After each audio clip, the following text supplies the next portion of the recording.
Students, अगर आप India post office में जॉब करना चाहते हैं और सेंट्रल वैकेंसीज के लिए आप सर्च कर रहे हैं, तो आपके लिए एक बेहतरीन अपॉर्चुनिटी मैं लेकर आया हूं। इंडिया पोस्ट ऑफिस में अच्छी खासी वैकेंसीज निकली हुई हैं। आप फॉर्म इसका भर सकते हैं अगर आप इसकी एलिजिबिलिटी में आते हैं तो। ठीक है, मैं आपको सारी चीजें बताने वाला हूं। ऑफिशियल नोटिफिकेशन सबसे पहले आप ये देख लीजिए। ये इसका ऑफिशियल नोटिफिकेशन है, आपकी स्क्रीन पर चल रहा है। और यही सारी डिटेल मैं आपको अपने बोर्ड के थ्रू और ऑफिशियल नोटिफिकेशन को अपने कंप्यूटर स्क्रीन के थ्रू आपको पूरी तरह से समझाने वाला हूं। ठीक है, तो वीडियो बहुत ही इंटरेस्टिंग है और इसमें आपको बताने वाला हूं ये ऑर्डिनरी ग्रेड की जो वैकेंसी निकली हुई है, ये कौन कौन भर सकता है, एलिजिबिलिटी इसकी क्या क्या है, डिटेल क्या है, सैलरी क्या है, एज लिमिट क्या है, सब कुछ इस वीडियो में मैं आपको बताने वाला हूं। आइए बिना देरी के वीडियो को जल्दी से शुरू कर देते हैं। देखिए, मैं आपसे बात करने वाला हूं इंडिया पोस्ट ऑफिस रिक्रूटमेंट 2024 की। ये ऑर्डिनरी ग्रेड की वैकेंसी है और इसमें जो टोटल पोस्ट निकली है मैं अभी आपको ऑफिशियल नोटिफिकेशन के थ्रू यहाँ पर डिटेल में समझाने वाला हूँ। सबसे पहले हम बात कर लेते हैं यहाँ पर एजुकेशनल क्वालिफिकेशन की। तो इसमें एजुकेशनल क्वालिफिकेशन मांगी गई है आपसे 10th। 10th के अलावा भी क्वालिटी मांगी है, ऐसा आप कह सकते हैं, वो मैं अभी आपको बता रहा हूँ। मिनिमम आपने अगर 10th क्वालिफाई कर लिया है और उस नॉलेज या उस क्वालिटी के साथ अगर आप ये फॉर्म भरते हैं तो आप यहाँ पर एप्लीकेबल होंगे। नोटिफिकेशन की अगर हम बात करें तो इसका नोटिफिकेशन 9 जनवरी को ऑलरेडी निकल चुका है। जी हाँ, 9 जनवरी को। आज ही मैं आपको जो बनाकर दे रहा हूँ ये 12 जनवरी है। मैंने इसका शॉर्ट वीडियो आपको ऑलरेडी बनाकर दिया था कि इसकी वैकेंसीज आ चुकी हैं और मैं फुल डिटेल इसका वीडियो आपको बनाकर दे रहा हूँ। इसकी लास्ट डेट की अगर हम बात करें, पहले ये थी 16 जनवरी तक और ये अब बढ़ा दी गई है गवर्नमेंट की तरफ से, 16 फरवरी कर दी गई है। अगर हम यहाँ पर बात करें फी की तो इसमें 100 रुपए और फीस नहीं ली जा रही है। अगर आप जनरल ओबीसी कैटेगरी में आते हैं तो आपको 100 रुपये फीस देनी है और अगर आप अदर्स कैटेगरीज में हैं जैसे कि एस सी एस टी और किसी और कैटेगरी से आते हैं तो आपको फीस नहीं देनी है। अगर एज की बात करें तो एज आपकी मिनिमम 18 साल और मैक्सिमम आपकी 30 साल यहाँ पर एज होनी है। एज रिलैक्सेशन की बात करें तो अगर आप ओबीसी कैटेगरी से बिलोंग करते हैं तो आपको 3 साल की छूट है और अगर आप एस सी एस टी से बिलोंग करते हैं तो आपको 5 साल की यहाँ पर छूट मिलने वाली है। सैलरी की बात करें तो 1900 ग्रेड पे लगाकर यहाँ पर 19,900 से 63,200 के बीच यहाँ पर आपकी सैलरी बनती है। ठीक है, बहुत सारी चीजें मैं आपको अभी अपनी कंप्यूटर स्क्रीन पर डिटेल में समझाने वाला हूँ ऑफिशियल नोटिफिकेशन के थ्रू, क्योंकि बहुत सारी चीजें बोर्ड पर नहीं लिखी जा सकती। शॉर्ट चीजें मैंने यहाँ पर लिखी हुई हैं ताकि थोड़ी इन्फॉर्मेशन आपको यहाँ पर मिल जाए। जैसे कि अगर हम बात करें यहाँ पर सिलेक्शन प्रोसेस की, तो यहाँ सिलेक्शन प्रोसेस आपसे दो तरह से होने वाला है। एक स्किल टेस्ट होगा, जैसा भी मैंने आपको बताया कि यहाँ पर आपको 10th मांगा गया है और एक स्किल आपसे मांगी गई है। उसी स्किल का यहाँ पर आपसे टेस्ट होगा और रिटन मतलब दो होंगे, एक स्किल टेस्ट होगा और फिर रिटन टेस्ट होगा आपका। अगर हम रिटन टेस्ट के सिलेबस की बात करें, वो डिटेल में भी आपको वहां से समझाऊंगा। इसमें क्या है, 80 क्वेश्चन होंगे और 90 मिनट मिलेंगे आपको, 1.5 घंटा मिलने वाला है और ये क्वालिफाइंग नेचर का होगा। जो क्वालिफाइंग नेचर की यहाँ पर कैटेगरीज रखी गई हैं रूल्स के हिसाब से, तो वो है एस सी एस टी के लिए 33%, मतलब 80 क्वेश्चन में 33% जो है आपको कवर करने होंगे। ओबीसी ईडब्ल्यूएस के लिए 37% है और अदर्स के लिए 40% है यहाँ पर। ठीक है, और ड्राइवर की ये पोस्ट है, मैं आपको बता दूं ऑर्डिनरी ग्रेड की ये पोस्ट है और ये टोटल पोस्ट निकली हुई है 78। कितनी पोस्ट है? 78 पोस्ट है। ठीक है, सो आइए जल्दी से अब हम लोग वहां पर स्क्रीन पर पहुंचते हैं। स्क्रीन पर पहुंचने से पहले यहाँ पर क्लियर समझा दूं मैं कि ये ड्राइवर की पोस्ट है। यहाँ पर आपके लिए जो एलएमवी और एचएमवी है वो आपको यहाँ पर डिमांड की गई है। लोकल मोटर व्हीकल का आपके पास लाइसेंस होना चाहिए, हैवी का भी और लाइट का भी। ठीक है, लाइट मोटर व्हीकल और हैवी मोटर व्हीकल आपके पास अगर लाइसेंस है तो आप यहाँ पर ये फॉर्म भर सकते हैं और आपको यहाँ पर जॉब जो है मिल जाएगी, क्योंकि यहाँ पर रिटर्न में कुछ भी ज्यादा है नहीं, सिर्फ क्वालिफाइंग नेचर का रखा गया है। अब आइए जल्दी से कंप्यूटर स्क्रीन पर चलते हैं, वहां पर समझने की कोशिश करते हैं कि इसमें डिटेल क्या है। साथियों, हम अपनी कंप्यूटर स्क्रीन पर आ गए हैं और आप देख पा रहे हैं यहाँ पर हमने ऑफिशियल नोटिफिकेशन खोल लिया है। और अगर अभी आपको दिख नहीं रहा होगा साफ साफ, तो मैं कोशिश कहता हूँ आपसे कि आप इसको कोशिश करें कि आपको हॉरिजॉन्टल मोड पे लगा ले, ताकि सारी चीज़ें आपको अच्छे से दिखाई दें। कंप्यूटर स्क्रीन पे जो चीज़ें रिकॉर्ड होती हैं वो थोड़ी छोटी दिखती हैं। फिर मैं जूम करके आपको कोशिश करता हूँ समझाने की। ठीक है, देखिए मैंने जूम कर लिया है और मैं कोशिश कर रहा हूँ कि आपको चीज़ें और आसानी से समझ में आ जाए। ठीक है, यहाँ पर साफ साफ देखिए लिखा हुआ है। यहाँ पर देख पा रहे हैं कि government of India, ministry of communication, department of post India, the manager mail motor service Kanpur. ठीक है। तो ये जो पोस्ट है वो आपको कानपुर में, जॉब जॉब लोकेशन है आपकी, वो आपको कहाँ मिलने वाली है, कानपुर में। ठीक है। मैं अब बात कर रहा हूँ इंडिया पोस्ट ऑफिस में जो वैकेंसीज निकली हुई हैं वो कौन सी हैं। वो है आपकी इंडिया पोस्ट ऑफिस की जो है जॉब लोकेशन जो है कानपुर में, कानपुर सर्किल में निकली हुई है। ठीक है। और इसकी जो नोटिफिकेशन है वो निकली हुई है आपकी 5 जनवरी को निकल आई थी, और 12 जनवरी तक इसको ऑनलाइन कर दिया गया था। और इसकी लास्ट डेट मैंने अभी आपको बताई है, इसकी लास्ट डेट है 16 फरवरी। आगे अभी डिटेल में आपको यहाँ पर देखने को मिलने वाला है। ठीक है। अभी मैं आपको फुल कंप्यूटर स्क्रीन पे यहाँ पर दिखा रहा हूँ, देखिए। ठीक। अब यहाँ पर हम लोग पढ़ेंगे कि यहाँ पर क्या लिखा हुआ है। यहाँ पर लिखा हुआ है notification for the recruitment of driver ordinary grade in Uttar Pradesh circle in the department of post. मतलब यहाँ पर ये जो वैकेंसीज आप देखने वाले हैं, ये जो वैकेंसीज हैं इंडिया पोस्ट ऑफिस में निकली हुई हैं। और ये टोटल वैकेंसीज कितनी है ये डिटेल मैंने अभी आपको दी है, आगे भी दूंगा। इसको आप पढ़ते जाइए, जो इंपॉर्टेंट चीजें हैं वो आपको समझनी है। बाकी मैं इसका लिंक, ऑफिशियल नोटिफिकेशन का लिंक मैं अपने चैनल के टेलीग्राम में भी डाल दूंगा और कमेंट बॉक्स में भी डाल दूंगा, प्लीज वहां से पिक कर सकते हैं। ठीक है। मेन मेन चीज मैं आपको समझा रहा हूँ। जैसे स्केल ऑफ द पे देख लेते हैं। यहाँ पर जो पोस्ट है ड्राइवर की है, ऑर्डिनरी ग्रेड इसका नाम है ड्राइवर के लिए। और इसकी जो पे स्केल होगी 19,900 से 63,200 है।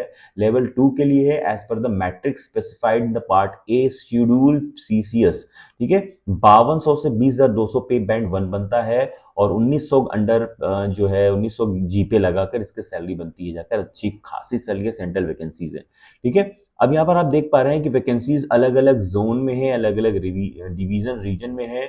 और यूआर के लिए कितनी है, एससी के लिए कितनी है, एसटी के लिए कितनी है, सारी चीजें यहाँ पर दिखाई गई हैं। और यहाँ पर एक चीज और इंपॉर्टेंट यहाँ पर समझनी है, ये पोर्शन आपको समझना है अच्छे से, क्या है कि ये क्या है ना, कि ये आपको ऑफलाइन भेजना होगा यहाँ पर।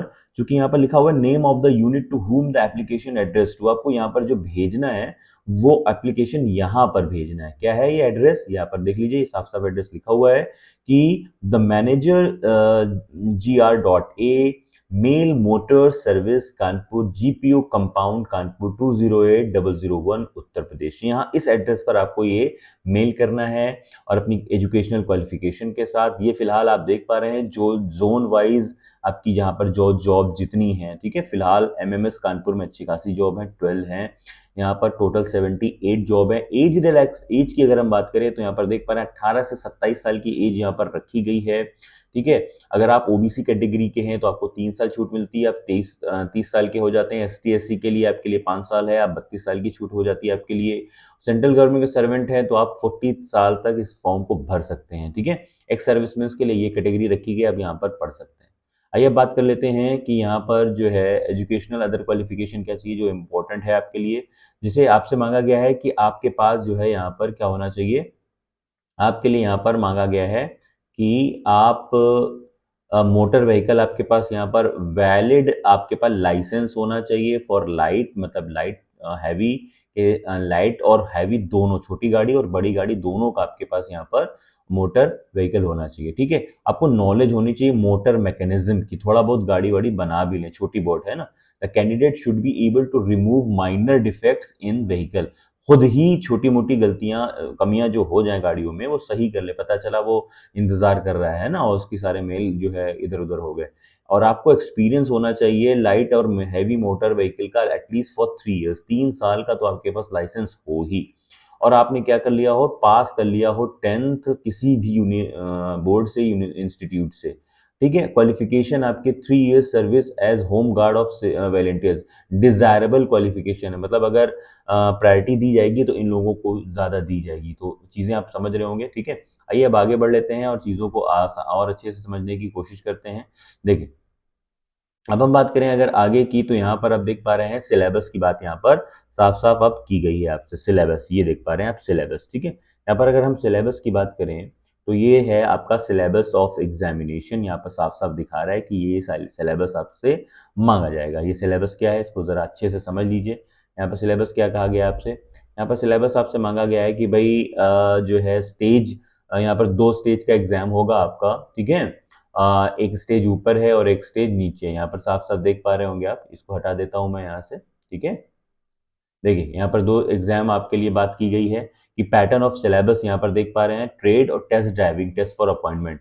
यहाँ पर एक स्टेज 1 में आपसे क्या मांगा जा रहा है यहाँ पर स्टेज 1 में आपसे कहा गया है कि test for knowledge of general knowledge of simple arithmetic, general intelligence, reasoning, motor mechanism and traffic rules, signals and regulation. ये सारी चीजें आपको पता होनी चाहिए। और स्टेज 2 में test for knowledge of motor mechanism and driving, practical 20 marks, मतलब एक 80 नंबर का और एक 20 नंबर का यहाँ पर आपका टेस्ट होगा। ये दोनों टेस्ट होंगे, उसके बाद आपका जो है सिलेक्शन होगा। अच्छा, अब बात करें अगर आप यहाँ पर कि भाई आगे का प्रोसीजर क्या है, तो वो देख लीजिए। पैटर्न ऑफ एग्जामिनेशन यहाँ पर देख पा रहे हो। थ्योरी टेस्ट जो आपका होगा उसमें क्या होगा भाई, 80 क्वेश्चन होंगे आपके, 90 मिनट होंगे आपके, इंग्लिश और हिंदी में दोनों में पेपर होगा आपका। SC ST के लिए 33% यहाँ पर आपका क्वालिफाइंग नेचर का एग्जाम है ये। EWS के लिए 37%, OBC के लिए 37%, 40% आपके लिए जनरल कैटेगरी के लिए है। उसी जगह अगर हम बात करें यहाँ पर एग्जाम में जो है और सारी चीज़ें क्या हैं पेपर 1 पेपर 2 में, तो यहाँ सारी चीज़ें बताई गई हैं आपको कि जो है कैसे क्या है, ये आप देख सकते हैं। अच्छा, आप सिलेबस की बात कर लें, जो रिटर्न सिलेबस आपका वो क्या है, वो यहाँ पर सब पार्ट 1 में लिखा हुआ है कि भाई ये सारी चीज़ें हिस्ट्री, ज्योग्राफी, इंडियन इकोनॉमी सब पूछे जाएंगे। 20 क्वेश्चन होंगे, एक नंबर के, एक एक नंबर होगा जिसमें से, ठीक है। उसके बाद पार्ट 2 में मैथ्स होगी, एनालिटिकल एप्टीट्यूड होगा, ये सारी चीज़ें आपसे पूछी जाएंगी।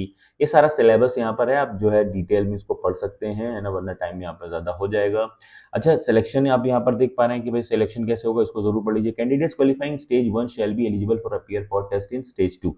जो अपीयर टेस्ट सेट स्टेज 1 पार करेंगे वही स्टेज 2 में जाएंगे। स्टेज 1 समझ रहे हैं ना, स्टेज 1 ये जो स्टेज 1 पार करेंगे वही स्टेज 2 में आप आगे देखने जाएंगे। ये स्टेज 2 है, यहीं पर आपको मिलेगा स्टेज 2, अदरवाइज ऐसे नहीं मिलने वाला है। Only such candidates who qualify in paper of stage 2 shall be consider for preparation of the final merit list. फिर मेरिट लिस्ट आपकी बनेगी, डिटेल आपकी यहाँ पर लिखी हुई है, सारी चीजें यहाँ पर है। डिस्क्वालिफिकेशन, ऐसे लोग डिस्क्वालीफाई हो जाएंगे, इसको भी अच्छे से पढ़ लीजिएगा, डिस्क्लेमर पढ़ लीजिएगा, नेचर ऑफ वर्क पढ़ लीजिएगा, क्या काम करना है आपको, कैसे क्या करना है। Special instruction for the candidates के लिए स्पेशल रूल दिखाए गए हैं, वो सब पढ़ लीजिए, डिटेल में है, सारी नोटिफिकेशन है, इसका एड्रेस ले लीजिए। और ये आपका एक फॉर्म है, इस फॉर्म को आपने भर देना है और आपको डिटेल यहाँ पर सेंड कर देनी है अगर आप इन क्वालिफिकेशन में आते हैं तो। उम्मीद है सारी चीज़ें आपको समझ में आ रही होंगी।